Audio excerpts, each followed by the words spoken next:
Sejam bem-vindos a mais um Carreira Talk Show, o primeiro talk show de carreira do Brasil. Eu sou o Paul Barramondes, estrategista de carreira e negócios, fundador da Growth Strategy. E comigo hoje, me ajudando a fazer mais um programa, Giovana. Tudo bem, Gi?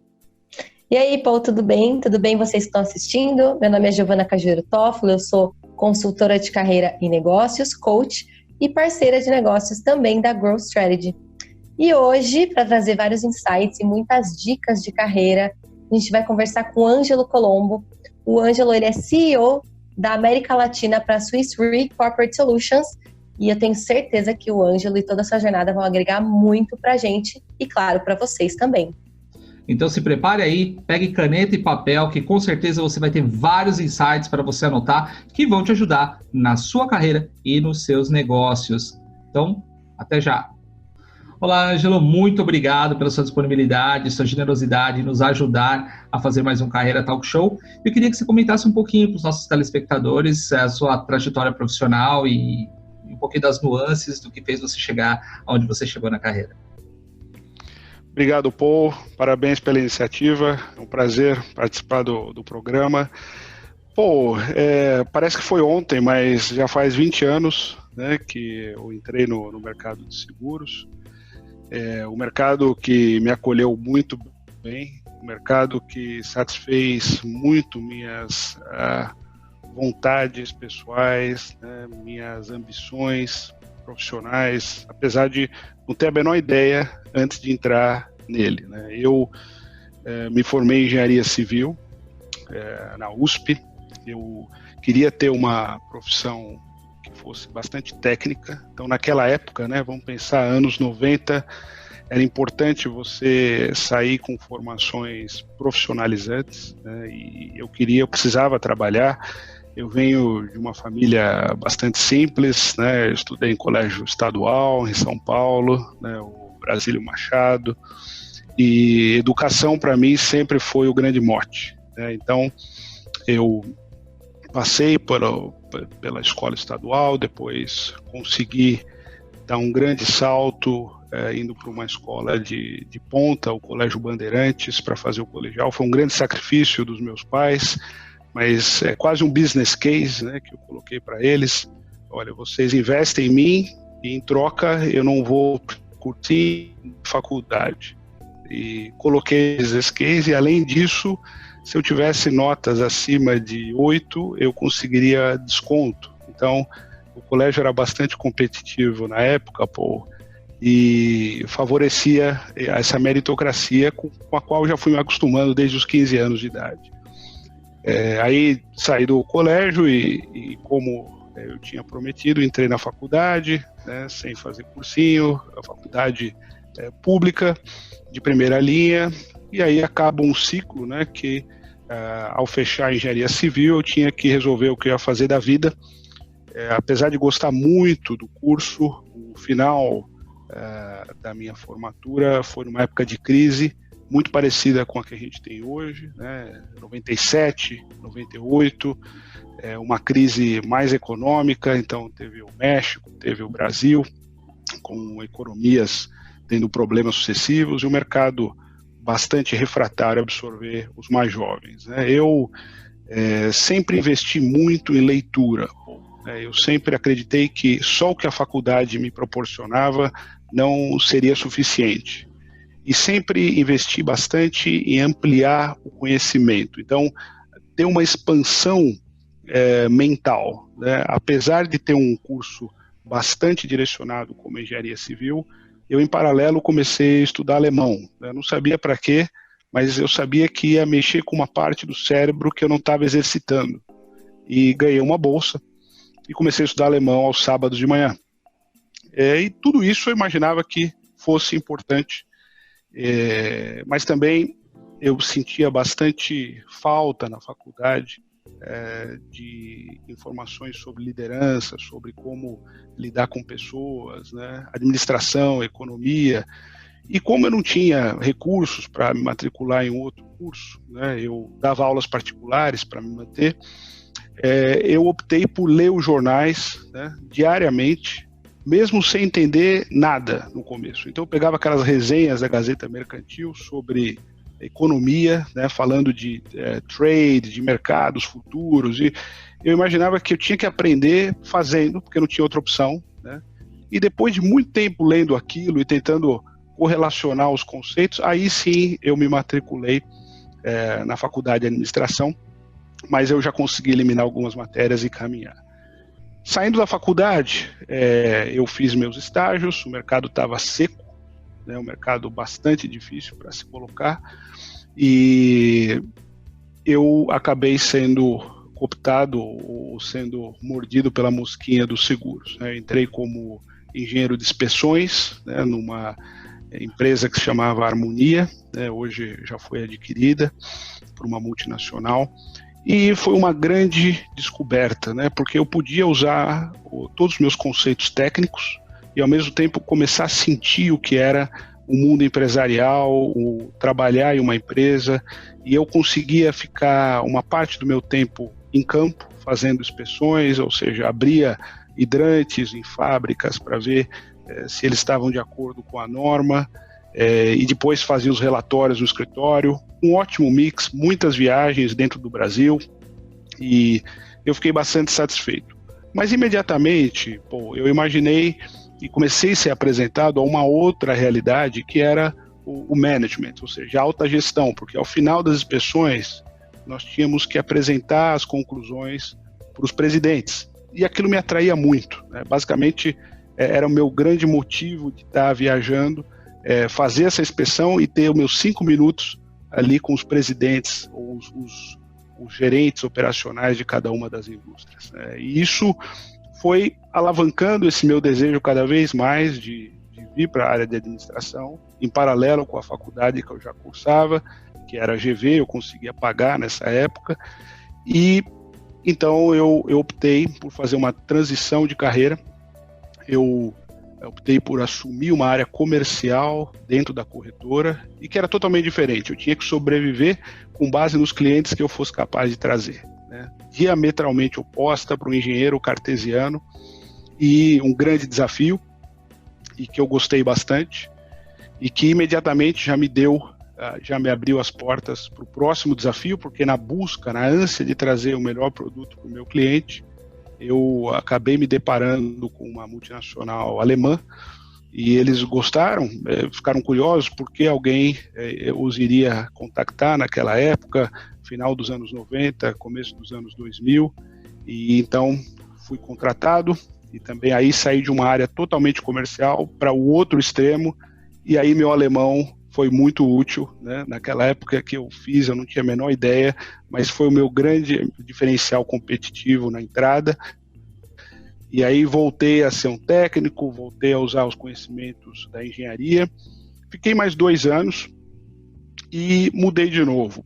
Mudei porque, apesar de estar apaixonado pela empresa, ela me mostrou uma outra coisa, que é a gestão de pessoas em grande escala. Eu queria fazer aquilo, mas não conseguiria fazer aquilo a curto prazo naquele cenário. Então abri mão de muitas coisas, dei um passo para trás para depois dar muitos adiante, e foi quando eu fui para a Royal Sun Alliance, né, a empresa que me acolheu, né, e estava em um momento relativamente crítico, né, enfim, todas as crises que se passam, e apostaram em mim, né, sou muito grato a eles. Fiquei lá 5 anos, né, trabalhei com várias funções, né, os 3 primeiros anos numa área mais técnica. Aí um dia o presidente novo falou: você quer assumir a área de TI, marketing e planejamento? Falei: quero. Então abandonei meus 3 anos, mudei diametralmente. Ele me deixou uma vaga, uma cadeira no board em troca disso. Eu adorei, né, porque eram áreas que eu não conhecia. Até então eu geria pessoas por conhecimento, e o meu grande trunfo era sempre dizer: olha, se por acaso a pessoa não vier, eu consigo sentar lá e fazer tudo o que ela faz. A partir desse dia, eu passei a gerenciar pessoas que eu não tinha a menor ideia do que elas faziam e tinha que conquistar o respeito de cada uma delas. Foi uma ótima experiência e que me alavancou para a empresa que eu mudei e fiquei mais tempo na minha vida, que é a Allianz, que eu fiquei por 12 anos. De novo os alemães, né, cruzando a minha vida, né, de novo dando um passo para trás para depois dar outros para frente, né? Porque eu abri mão de uma posição importante para poder voltar um pouco para a técnica, mas eu apostava que a longo prazo a empresa ia me proporcionar mais coisas, 100 pessoas debaixo de mim, faturamentos de 1.600 embaixo de mim. Óbvio que eu comecei muito menos, fui conquistando dentro, multinacional, exposição a boards internacionais, né? E aí, depois, nesse meio desses 12 anos, com 5 anos de companhia, me deram a oportunidade de fazer um startup dentro da própria empresa, ou seja, criar uma nova empresa, da qual me tornei presidente, primeiro do Brasil, depois da América Latina, e fiquei até 2019, quando eu mudei para a Swiss Re, onde eu estou hoje, há 8 meses, né, sendo responsável pela América Latina, com uma operação ainda maior, com uma relevância ainda maior no faturamento global da empresa. A empresa América Latina representa 10% do faturamento global, isso é bastante único, principalmente nos segmentos seguros, onde as empresas costumam representar um dígito baixo. Então eu tenho uma posição no conselho lá na Suíça, que me exige viagens mensais para lá, ou exigia, agora é tudo virtual, mas uma grande visibilidade, uma possibilidade de levar a voz da América Latina a nível internacional, e eu estou bastante feliz. Muito legal, Ângelo. E antes da gente explorar um pouquinho mais as questões profissionais, que eu sei que o Paul já está formigando aí na cabeça dele, eu queria só uma pergunta, assim, de cunho um pouco mais pessoal, mas no sentido assim, você disse muito isso de que buscar conhecimento e ir atrás, a gente viu muito essa proatividade inerente, né, intrínseca tua, de ir atrás e de procurar fazer alemão, mesmo sem ter ainda nada voltado para isso.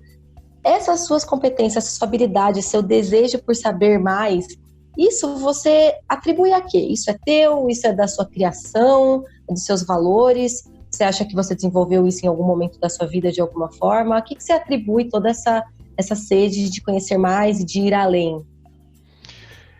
O conhecimento sempre fez parte da minha família, né? Então, desde quando eu era pequenininho e minha avó fazia palavras cruzadas e vinha me desafiar para ajudá-la a preencher as palavras cruzadas, né? Então, eu nasci com os dicionários, né? Eu tinha um tio que era agente de viagens e trazia sempre revistas internacionais, e isso me encantava, né? Você vê revistas em outros idiomas que eu não entendia nada, mas eu pesquisava. Então, o conhecimento sempre foi um grande hobby, né, e sempre um grande combustível.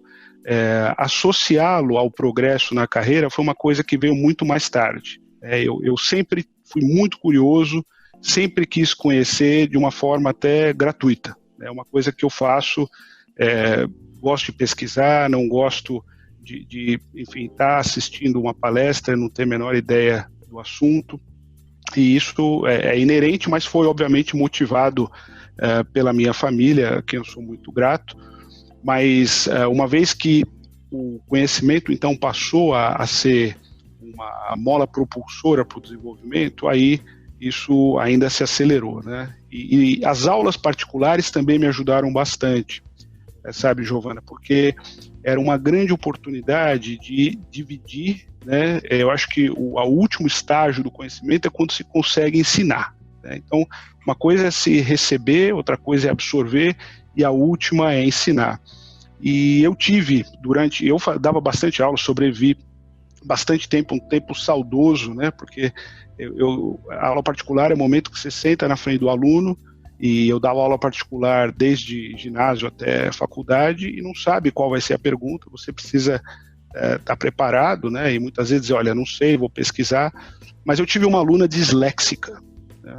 E a mãe me contratou para acompanhar, né? E esse foi, sem dúvida, um dos grandes, se não o maior desafio que eu tive, de como repensar da forma que o cérebro da aluna funcionava, né? E a grande vitória foi que ela conseguiu entrar na faculdade, né? Era uma aluna dotada, a Rose Claire, e conseguiu entrar na faculdade. E aí, a partir daí, então, eu comecei a aprofundar mais e virar um grande fã do conhecimento e toda a arte do conhecimento, não só para mim próprio, como também poder dividir com as outras pessoas.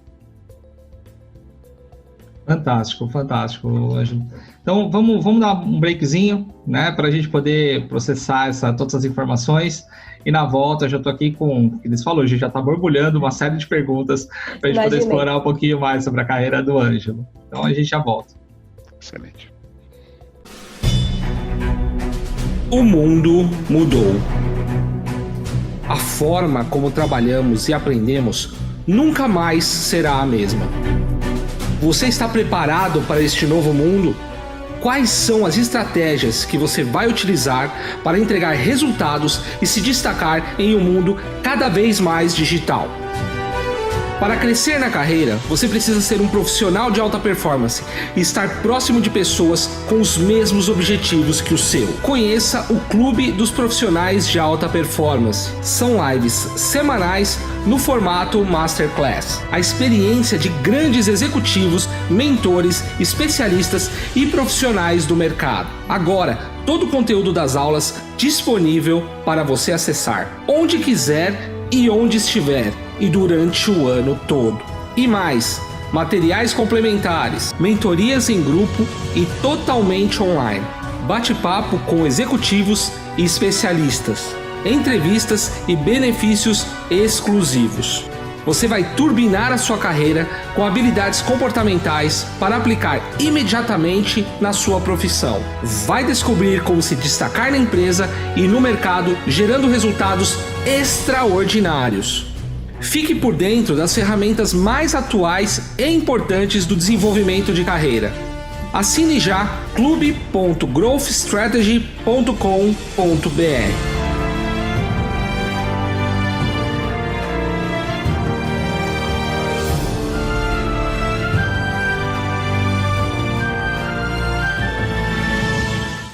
Voltamos. Ângelo, cara, uma história incrível, né? Que você falou de muita resiliência, né? Diria mais antifrágil, o conceito do Taleb, né? De você cada vez mais ir crescendo com todas as dificuldades que apareceram na sua vida.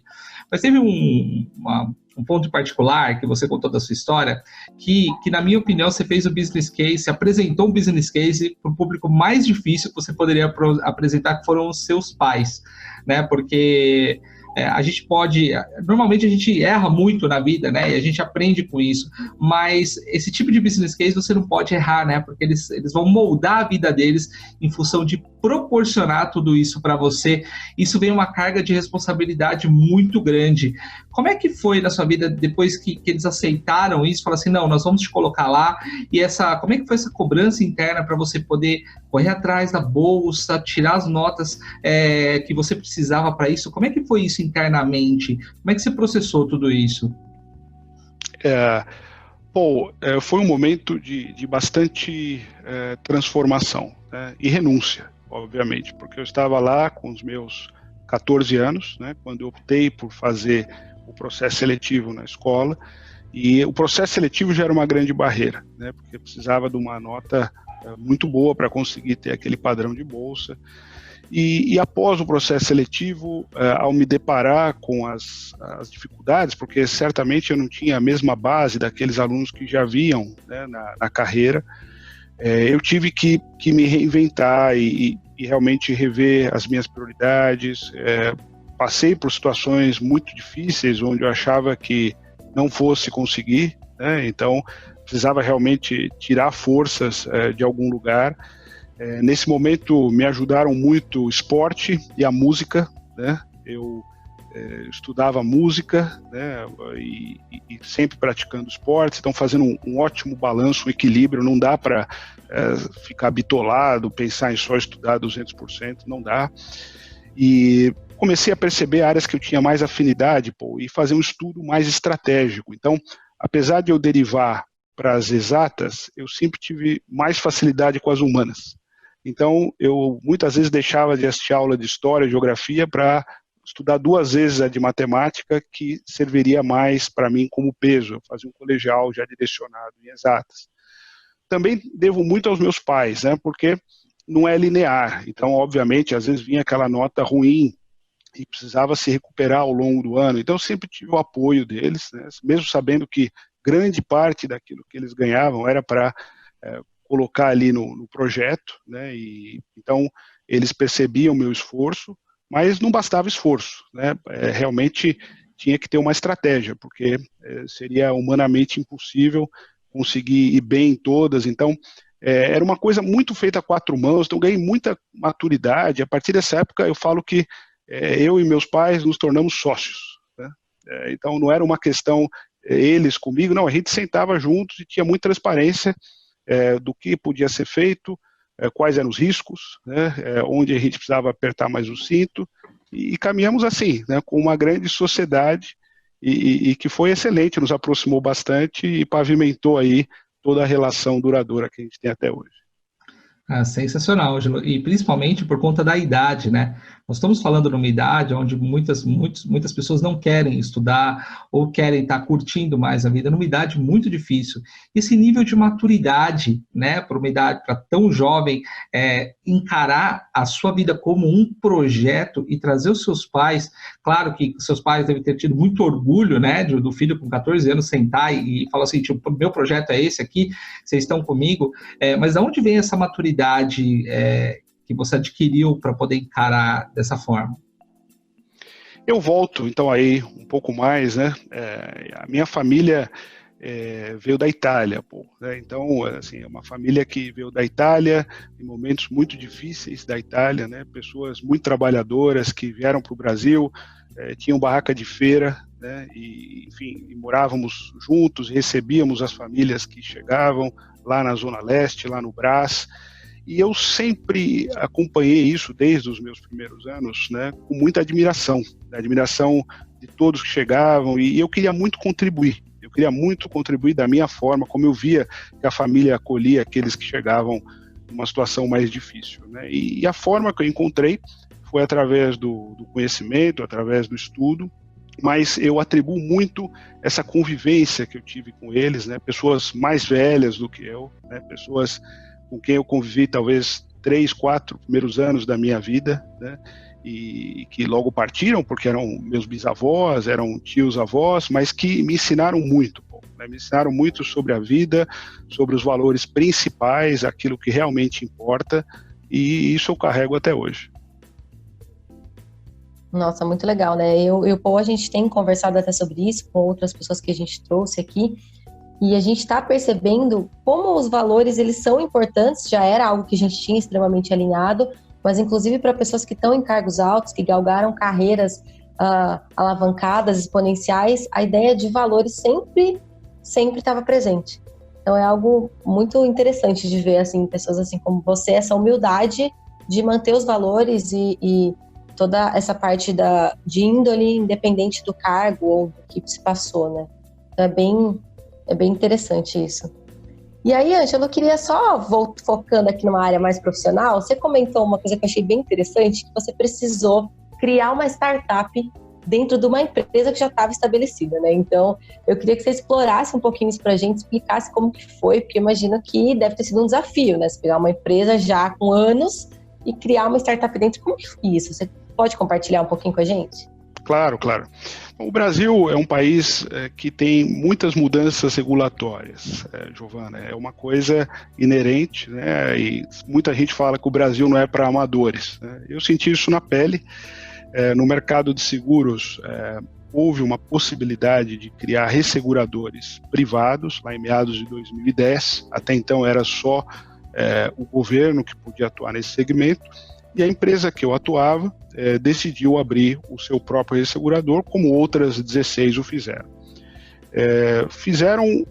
Primeiro, né, eu fiz um projeto de nível bastante alto, ou seja, um nível bastante resumido, trazendo a ideia, e tive a ajuda de ótimos profissionais que me ajudaram a quantificar riscos regulatórios, né, e levamos isso para a Alemanha, na época, para conseguir provar que isso podia parar em pé. Então, de novo, um business case, mas muito mais complexo. Na época, o Brasil estava muito proeminente, né? Vocês lembram, 2010, um ano que o Brasil crescia 7%, né? E o Cristo Redentor estava ali decolando. Então, não era muito difícil vender o Brasil.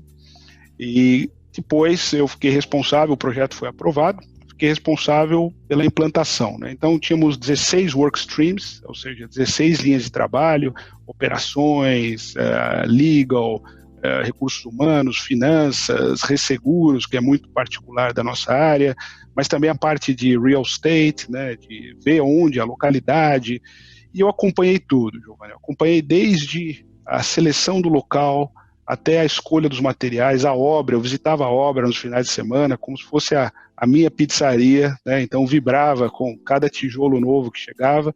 Nós abrimos 2 escritórios, um em São Paulo, outro no Rio, a matriz era no Rio.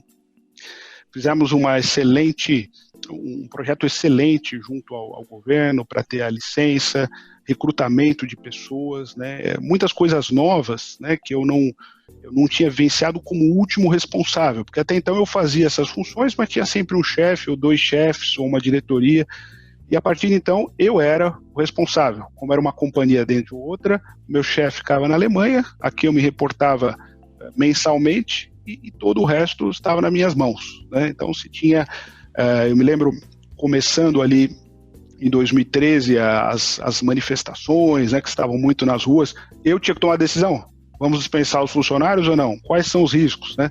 E coisas que vão se deparar, que a gente não aprende na faculdade, a gente tem que começar a usar muito bom senso, se aconselhar com as pessoas que têm mais experiência e usar muito o coletivo, né? Eu aprendi com esses workstreams, a visão de projeto, a sempre dividir as coisas na diretoria, ouvir diferentes pontos de vista, né? Eu sou muito favorável à diversidade, não como modismo, né? Eu vejo que assim, diversidade é fundamental para a resiliência e sobrevivência das corporações, né? E não só de gênero, mas de classe social, de raça, de religião, sabe? Pessoas que pensam diferente conseguem construir coisas mais sustentáveis, né? Isso é fato e científico. E então nós colocamos essa empresa em pé, foi muito bem sucedida, né? Aproveitamos ali a Copa do Mundo, nós fazendo seguros para as grandes obras e viabilizando os grandes eventos, depois as Olimpíadas. Depois o Brasil entrou em uma crise pesada, tivemos que fazer redução, fazer ajustes, mas tudo com muito profissionalismo, sempre com um clima muito leve, né? Eu sempre falo com os funcionários daquela época e todos têm saudades daquela época, né? Porque a gente conseguiu atravessar os momentos bons e maus, mas sempre juntos, sempre unidos, e tenho certeza que todos aprendemos muito. Que fantástico, é um baita de um desafio, né? Começar do zero, ter um chefe na Alemanha e todas as decisões partir de você, né? E ter aquela história, né? De toda a experiência, toda essa bagagem te suportando em tudo isso, isso é realmente fantástico, Ângelo. E você comentou também ao longo da sua história que você teve que dar alguns passos para trás para dar alguns para frente, né? E nunca é tão simples tomar essa decisão, porque no Brasil, um país que ele é incerto, né, vive de crises, né, constantes, como é que foi esse processo de decisão de dar um passo para trás para crescer a longo prazo, né? Porque aqui no Brasil eu vejo que as pessoas são muito imediatistas, né? Eu quero tudo para já, né? E vir um executivo falando, olha, eu vou dar um passo para trás para que eu possa lá na frente ter um resultado ainda maior, é pouco comum. Como é que se deu esse processo de tomada de decisão? Ótima pergunta. Eu aprendi muito com os meus chefes, com os meus professores, né? Então, eu costumo dizer que eu sempre guardo referências de cada um deles, né? Para tomar minhas decisões. É como se eu conversasse com eles nos momentos de dificuldade, né? E cada um com uma característica particular, uma característica proeminente que para mim foi muito valiosa, né? Mas a visão de dar um passo para trás sempre foi consciente, né? Nunca fiz uma mudança do ponto de vista de escapar de uma situação, até porque os desafios sempre me atraíram, então quanto mais difícil, melhor, né? E as crises também. Mas muitas vezes eu via que se eu continuasse naquela trajetória, iria atrasar o alcance daquilo que eu estava almejando. Haviam riscos, pode ser que não é futurologia, mas à medida que eu sempre ia além do mercado, admirando algumas empresas, e às vezes para se entrar numa organização tem que se aceitar uma posição um pouco inferior a que se está, ou lateral a que se está, porque se almeja entrar naquela organização, né? É quase um passaporte, é entender um pouco que calçar as sandálias da humildade não faz mal a ninguém, né? E se você tem autoconfiança e você confia nos teus valores, no teu potencial, rapidamente, uma vez ingressando na corporação, isso vai te devolver a posição que você tinha e levar até mais além, né? Porque muitas pessoas perdem oportunidades por se prenderem a títulos, se prenderem a quantas pessoas que eu vou comandar, ou mesmo salário, né, que é uma algema, né, eu chamo de algema de ouro, mas que é muito visão curto prazo, né? Tem muito mais coisa na mesa simplesmente do que o salário, né, a realização profissional, e se analisar ali até onde que vai se poder desenvolver. Eu volto para a minha segunda experiência profissional, onde eu fiquei pouco tempo, porque rapidamente eu percebi que não era ali que eu ia conseguir atingir meus anseios, né? E não porque seja uma empresa ruim, mas na verdade é uma visão consciente de onde eu poderia atingir esses anseios e aí tomar risco também, né? Então essa visão empreendedora sobre a própria carreira, que é fundamental que o profissional tenha, né? Como quem abre uma empresa é mudar de emprego, né? E não, para a minha geração, nem muitas vezes isso é uma coisa linear para quem foi treinado para ter uma carteira assinada e sempre tem incrementos salariais, um trabalho após o outro. Eu posso dizer, sou prova viva, que a resultante no final é onde você entrou, onde você chegou, por mais que nos caminhos intermediários tenha idas e vindas ou passos para trás. Incrível, Ângelo, porque você personifica tudo aquilo que a gente preza nos grupos e no clube, né, nas mentorias que nós fazemos. O profissional ele tem que saber qual que é o momento em que a cadeira está apertada, né? Que ela está doendo e está incomodando, e saber qual que é o momento de sair da empresa, né? E dar o próximo passo na carreira, mesmo que esse passo seja para trás, para dar alguns para frente, né? Isso é impressionante ver o quanto de estratégia você tem na sua carreira, que realmente é pouco comum. Tanto que você comentou, não adianta só se esforçar, eu tenho que ter estratégia, eu tenho que ter resultado, porque o esforço sem o resultado de nada adianta, né? Perfeito. Tem que ser pragmático, óbvio, sem perder a essência, sem perder os sentimentos, a conexão com os sentimentos, mas é um funil muito estreito, né? Vocês sabem muito bem. Então, o pragmatismo, a estratégia são fundamentais. E não tem uma receita de bolo, né? Cada um, dentro de alguns preceitos, vai encontrar a sua, mas sabendo que não tomar riscos não é opção, né, para quem quer crescer na vida. Inclusive, né, não tomar riscos e mudar, né? Você pode mudar, mas trace uma nova estratégia, né? Se vai mudar, então vamos traçar os milestones do começo para poder alcançar e galgar novos estados. E aí, para a gente já ir encaminhando para o final, essa parte é a pior sempre. Mas, Ângelo, uma dica de livro, um livro de cabeceira, um livro que te impactou, que você gosta bastante. Eu trouxe até, né? Eu trouxe dois livros. Olha que pessoa estratégica, maravilhosa. Um deles, um livro que eu li já há bastante tempo, né? Mas continua sendo um livro de cabeceira. Eu lembro que o presidente da empresa que eu trabalhava lá em 2004, ele trouxe esse livro e fez com que a gente escrevesse anotações e quase que lesse em conjunto com a empresa. É impressionante o quanto ele é atual. O Jim Collins lançou outros, mas esse aqui é o que eu mais gosto e muitas vezes abro quando eu preciso de respostas para perguntas muito difíceis. E tem um outro, e aí eu só tenho a versão em inglês até agora, mas é muito atual, né? Eu comprei há 2 anos, que justamente dá dicas de como gerenciar a distância, né? Os americanos já preparavam isso, né? Se no mundo que todos pretensamente trabalhariam home office, como que é fazer um call assertivo, como que é garantir que a pessoa está entregando, motivar, conseguir ler outros sinais que não só o tátil ali, o face-to-face, né? Então, vou também desse livro, né, que tem a cabeceira mais presente agora. 2 livros, esse último eu não li, me parece ser fantástico, já estou ainda mais agora, ansioso, né? Com certeza, extremamente atual, né? Para você ver como realmente, e é o futuro, né? Na verdade, agora todo mundo falava da transformação digital, precisou do Covid para as empresas efetivamente se transformarem digitalmente, e é um livro fantástico. E do Jim Collins, Ângelo, muitos executivos trouxeram esse livro, então, telespectador, saiba que esse é o livro que está por trás de grandes executivos, como você pode ver no Carreira Talk Show. É um livro não é só de negócios, é um livro de carreira também, que você aprende muito de como aplicar esses conceitos na carreira, é um livro que eu gosto muito.